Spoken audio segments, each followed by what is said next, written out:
Hi friends, welcome back to Kongu Adukkalai. இன்னைக்கு நம்ம வீட் கச்சாயம் எப்படி செய்யறோம்னு பார்க்கலாங்க. அதுக்கு என்னென்ன தேவையானங்கிறது பார்க்கலாம் வாங்க.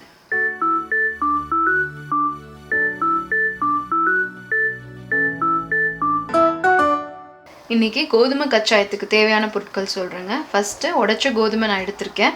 இது இல்லாதவங்க முழு கோதுமை இல்லாட்டி கோதுமை ரவை எடுத்துக்கலாம். இது நான் 1 கப் எடுத்துர்க்கேன். 1 கப்புக்கு 1 கப் வெல்லம், 1 டேபிள் ஸ்பூன் பச்சரிசி எடுத்துர்க்கேன். இது எதுக்கு எடுத்துர்க்கேன்னா இந்த கச்சாயம் ரொம்ப கிறிஸ்பியா வருங்க அதுக்கு தான். அப்புறம் 2 டேபிள் ஸ்பூன் தேங்காய் துருவினது எடுத்துர்க்கேன். இது இந்த ஃப்ளேவர் நல்லா இருக்கும். அடுத்து நீங்க கொஞ்சமா ஏலக்காய் பொடி எடுத்துக்கோங்க. இதுக்கு அப்புறம் என்ன பண்ணனும் நான் சொல்றேன். இந்த உடைச்ச கோதுமையும் அப்புறம் பச்சரிசியும் சேர்த்து நான் ஊற வச்சிருக்கேங்க. இது 4 மணி நேரம் ஊற வச்சு தண்ணி வடிச்சு நீங்க எடுத்துக்கணும். இதுக்கு அப்புறம் இதையும் வெல்லம் இருக்குங்களங்க அதையும் சேர்த்து நீங்க அரைச்சு எடுத்துக்கணும். தண்ணி சேர்த்தாம அரைச்சுக்கோங்க. இப்போ நான் வெல்லம் வாங்கியிருக்கிறது பியூர் வெல்லங்க. ஸோ அதில் வந்து உங்களுக்கு கல் அதெல்லாம் இருக்காது. சப்போஸ் நீங்கள் வாங்கினதில் கல் அதெல்லாம் இருக்கிற மாதிரி இருந்ததுன்னா நீங்கள் அதை வந்து கொஞ்சமாக தண்ணி விட்டு பாகு மாதிரி காய்ச்சி, நிறையா தண்ணி சேர்த்திடாதீங்க, பாகு மாதிரி காய்ச்சி அரைக்கிறப்போ இது கூட சேர்த்து நீங்கள் அரைச்சிக்கலாம். இப்போது இதை அரைச்சி எடுத்தாச்சுங்க. இது கூட இப்போது ஏலக்காய் தூள் கொஞ்சம் இந்த தேங்காயும் சேர்த்து கலக்கிக்கணும்.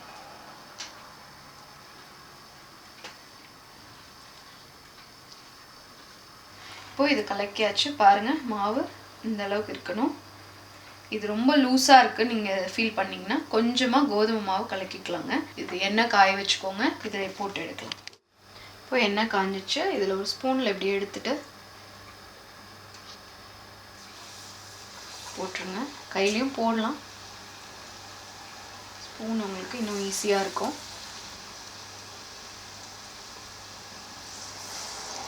இது நல்லா வேகணும். அப்படி திருப்பி விட்டுருங்க.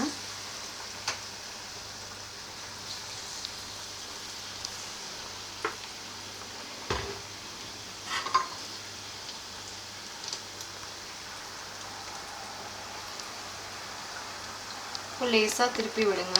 வெல்லம் போட்டனால சீக்கிரமாக உங்களுக்கு கருகும்.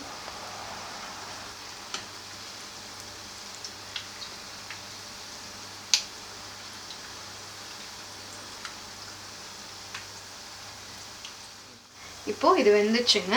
இப்போ நீங்கள் எடுத்துடலாம். இதை வெல்லம் போட்டனால உங்களுக்கு இந்த கலர் தாங்க வரும். கருகிச்சுன்னு நினச்சிடாதீங்க. டடா, கச்சாயம் இப்போ ரெடி ஆயிடுச்சுங்க. இப்போ பாருங்கள் இது எப்படி இருக்குன்னு பார்க்கலாம். பாருங்கள், சாஃப்டாக இருக்குங்க நல்லா. இன்றைக்கி நீங்கள் சாப்பிட்றத விட நாளைக்கு வச்சு சாப்பிட்டு பாருங்கள், இன்னும் ரொம்ப டேஸ்ட்டாக இருக்குங்க. கண்டிப்பாக இதை நீங்கள் ட்ரை பண்ணி பாருங்கள்.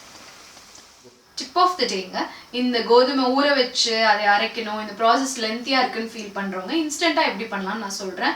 1 கப் கோதுமை மாவு எடுத்துட்டு மீதி எல்லாமே அதே இன்க்ரீடியன்ட் யூஸ் பண்ணுங்கள். அது போக ஒரு பழம் எடுத்துக்கோங்க. நல்லா பழுத்த பூவன் பழம் எடுத்துட்டு அதையும் இது கூட சேர்த்து நீங்கள் செஞ்சு பாருங்கள். ரொம்ப சாஃப்டாக வரும், நல்லாவும் இருக்குங்க. ஆனால் இந்த பழம் சேர்த்திங்கன்னா ஒரு 2 days தான் இருக்கும். அதுக்கு மேலே நீங்கள் வச்சு யூஸ் பண்ண முடியாது. கச்சாயம் ரெசிபி உங்களுக்கு கண்டிப்பாக பிடிச்சிருக்குன்னு நினைக்கிறேன். நீங்கள் கண்டிப்பாக இதை ட்ரை பண்ணி பார்த்துட்டு என் கூட கமெண்ட்ல ஷேர் பண்ணிக்கோங்க. இந்த வீடியோவை லைக் பண்ணுங்க, ஷேர் பண்ணுங்க. கொங்கு அடுக்கலைக்கு சப்ஸ்கிரைப் பண்ணுங்க. ஃபேஸ்புக் மற்றும் இன்ஸ்டாகிராமில் கொங்கு அடுக்கலையை கண்டிப்பாக ஃபாலோ பண்ணுங்க. வேறொரு நல்ல ரெசிபியோட உங்களை கண்டிப்பாக அடுத்த வீடியோவில் சந்திக்கிறேன். Bye from Jeevitha.